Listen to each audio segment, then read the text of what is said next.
Now, the BSA Gold Star 650 is a serious contender for the middleweight title, and I think BSA might have struck gold with this bike.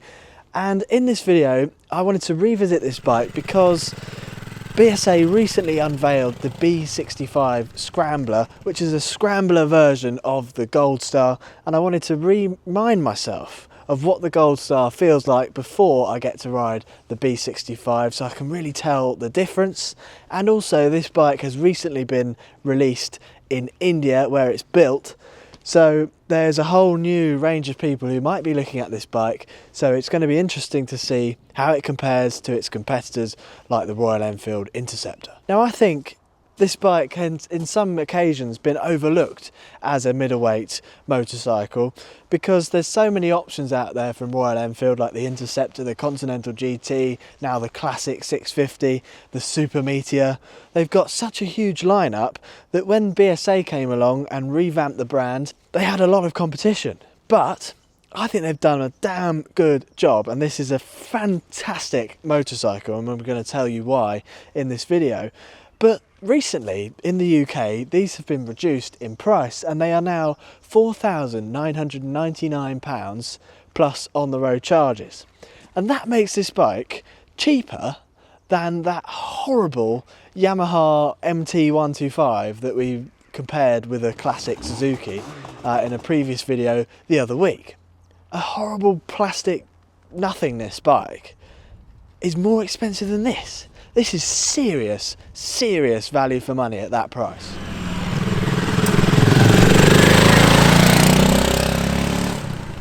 Now, I haven't ridden one of these for about a year and a half, and I did a review of this in our previous house when we lived in Wales, and I really did fall in love with the bike. So after watching this video, I recommend you go back to that and Darcy's review as well.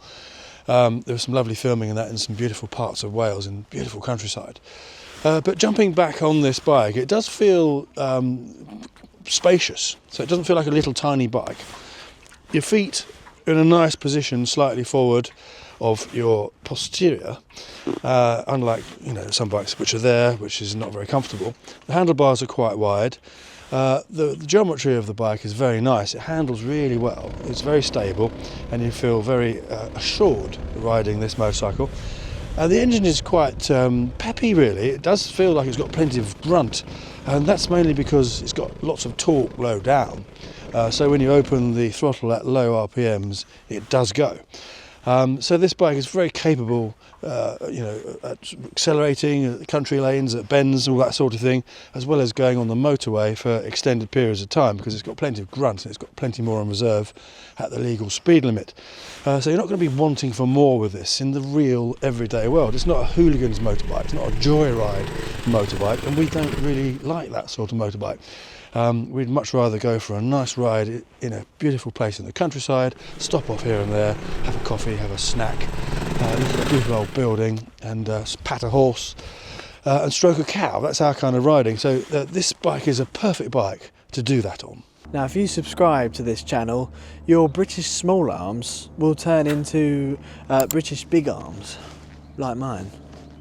Now, as I said in the intro, this bike has recently been released to market in India, and it's interesting that they didn't release it there in the first place, but I suppose because this is a British brand, it's literally got British in the name, British small arms, so they felt like they should release it in England first. But it's made in India, and the company is owned by Mahindra now, who make all sorts of fantastic vehicles out in India. So they know what they're doing, and they've been making vehicles, cars, motorbikes for decades, a long time. So to the rest of the world, some people sometimes get worried when something's made in India, and I don't know why, because Indian manufacturing is top class. It's absolutely fantastic, and this is a fine example of that. And this is actually really well suited for the Indian roads, because we recently went to India. If you've not seen those videos, go back and check them out. We did a tour around Goa and Karnataka, and the roads were unbelievable, but there was a good mixture of some roads that have got big potholes and off-road sections that Suddenly you're off-road and you're not expecting to be. But the suspension on this is very, very forgiving, so this would be a perfectly set up bike for the Indian roads.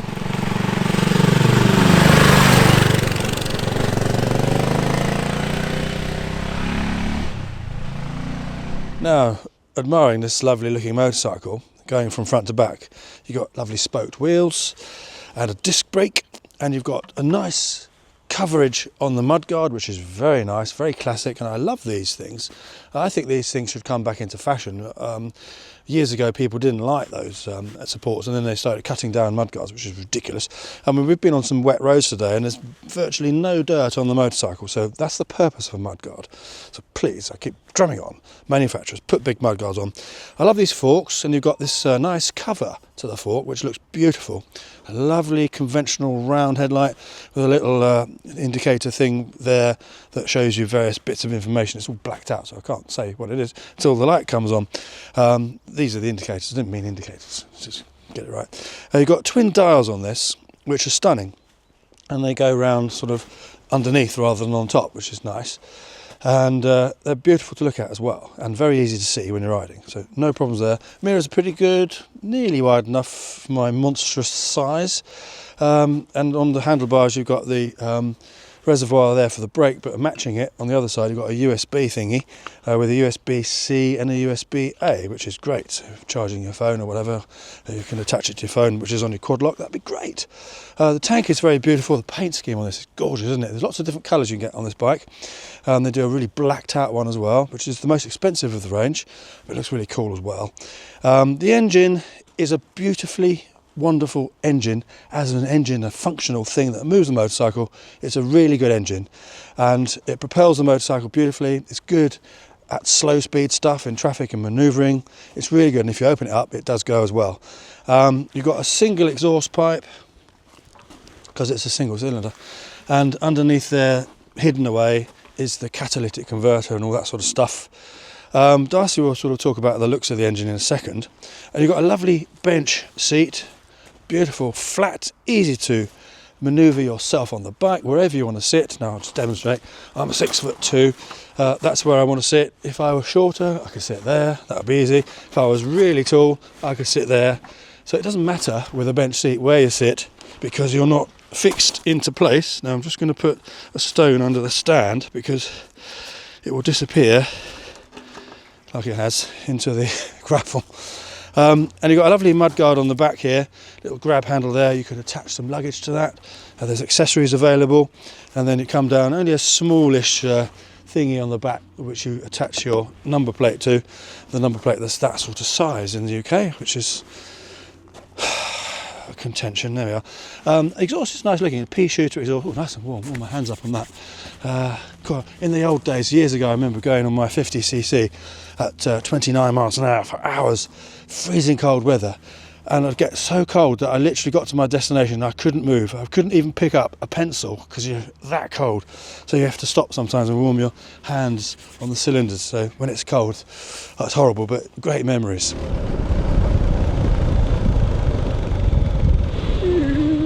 Brakes are good. Brakes are very good.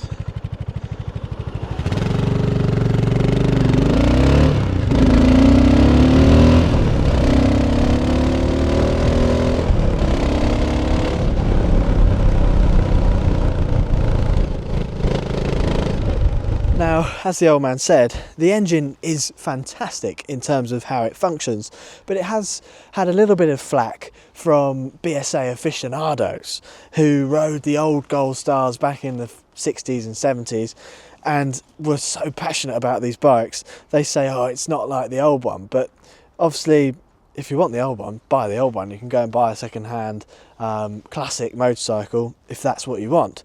But this is a brand new bike that complies with all the modern regulations, and it has got a really lovely characterful feel, especially for a modern motorcycle. And in terms of the way the engine looks, it's not as good looking as a classic Gold Star engine, but it is better looking than probably 95% of the modern motorcycle engines on the market. It is still a good looking engine, but when you compare it to perhaps the Royal Enfield 650 engine, that is an absolute work of art, and it's stunning. So it's not quite as good looking as those engines, and you have got lots of different colours going on. You've got grey, black, silver, and they're all sort of split up. The badge on the side of the engine is a sticker, so it just looks like it doesn't quite fit the bike perfectly, but it is still not bad.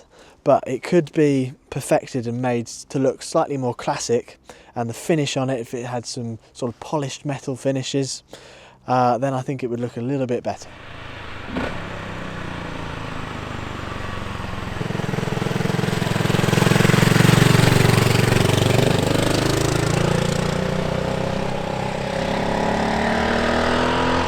Another thing that people complain about on this bike, and I've heard no end of it when I've previously rode it, is the radiator on the front. Now, it is reasonably big, and people complain that it sort of detracts from the bike, but this is a liquid cooled engine, so it needs the radiator, it has to be there. And to be honest with you, personally, I don't think it's a problem at all. You don't notice it if you look at the bike side on. You could barely tell because you just see this line here. When you look at it right from the front, then you can see the full width of it. So the only sort of constructive criticism I could give BSA, and this is coming from someone who has no technical knowledge whatsoever, is whether this radiator could be made longer so it fits all the way down to where the sort of protective bit is on the bottom of the frame, and narrower, so that it fit within the bars of the frame, and that way it wouldn't be so wide and it would be tucked away and hidden within the frame. I don't know if that's possible, or whether it would get enough airflow coming through it if it was in that sort of position, but let me know if you're an engineer, would that work? And the exhaust is not bad sounding for a standard exhaust. I've ridden BSAs in a number of different configurations. Once I rode one with the standard exhaust with the baffles taken out. That sounded fantastic. I then rode 3 different custom builds. One was a cafe racer, which had a very similar looking exhaust, but it was fully custom built and it sounded unbelievable. And then I rode 2 different Scrambler versions, again with different setups, all sounding unbelievable. So I'll leave the links in the description to those videos, so you can check out some unbelievable sounding BSAs.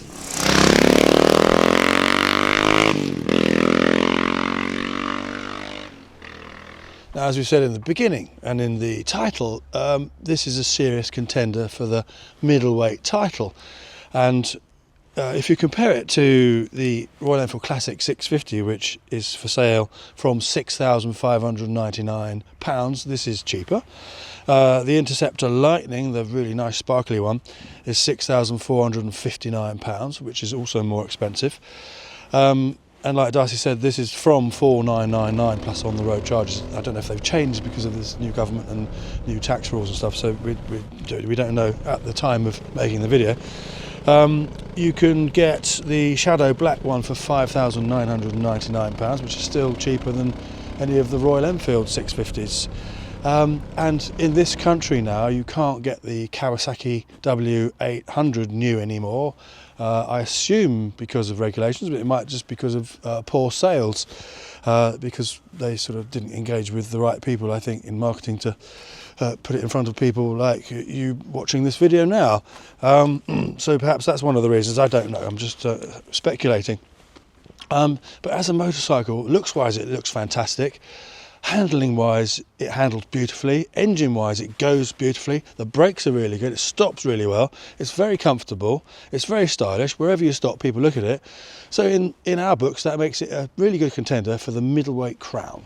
Now, if you want to know a few specs, then it has 45 brake horsepower at 6,500 RPM, so it fits within the A2 licence category for mainly Great Britain and EU. And also it has 55 newton meters of torque, which peaks at 4,000 RPM, so that's quite low in the rev range, which gives you lots of low down grunt, which makes it good off the lights and all that sort of thing, and it's good at burbling around the town and country lanes. So it's just the right amount of power and torque for the real world. It feels reasonably light at 201 kilos, so it's perfectly easy to manoeuvre this bike in car parks, in the garage, and at slow speed it's very confidence inspiring. I'd be more than happy to ride this within a city. It's got a 12 litre fuel tank and official figures are 70.6 miles per gallon. So it's definitely an economical ride, and that will get you plenty far enough, and it just shows you how economical a motorcycle is compared to a car, and you'll get way more performance out of the amount of petrol you put in. And I just filled up this tank from empty to full and it cost me £13, so not too bad.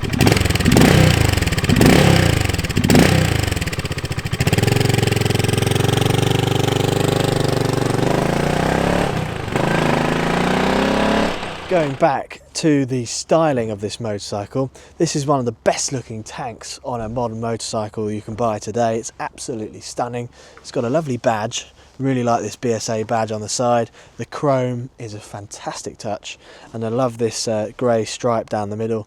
It's faultless. The petrol cap is off centre to the right. It's a beautiful petrol cap, and it says Est 1903 when BSA were founded, and you've got the BSA logo on this flickable, lockable fuel cap. It's absolutely lovely. I really like that. It's a fantastic logo.